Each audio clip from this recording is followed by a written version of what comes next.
Morning, Steve Free in Chicago with the morning grain comments. Friday we saw the market sell off, maybe in part due to a pre-hedge, thinking that this would be an open harvest weekend across the U.S. and also that Brazil, dry areas in the northern and central areas could get some rains. Markets was also watching very closely the Brazil presidential election.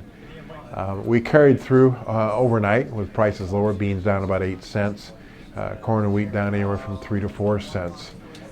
Pretty good volume overnight. It was interesting to note that both corn and bean open interest dropped on Friday. Bean open interest dropped pretty dramatically out of the November contract. The fundamentals right now, I think the market's watching to see if the farmers here in the United States sell the grain from their harvest. We're expecting bean harvest to be about 70% done and corn about 45% done. We're watching to see if the yields continue to come in above expectations, and again, if the farmer sells the cash.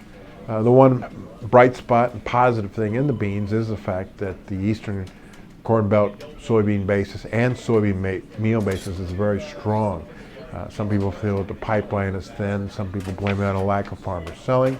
Others blame it on the lack of rail logistics being available to move the beans and meal to where it needs to be moved. But it is interesting that we have heard of some U.S. soybean meal sales being shipped to Argentina. We've also heard that it works to bring Argentina meal into the United States. Brazil did get the rains that they're expecting. We're expecting to see more rains down the road, and the president was reelected, which could affect their currency and could increase farmers selling there.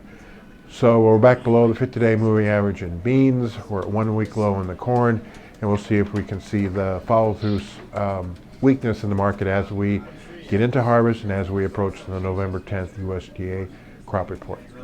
As always, these are my thoughts, not those of ADM Investor Services, and have a safe and profitable trading day.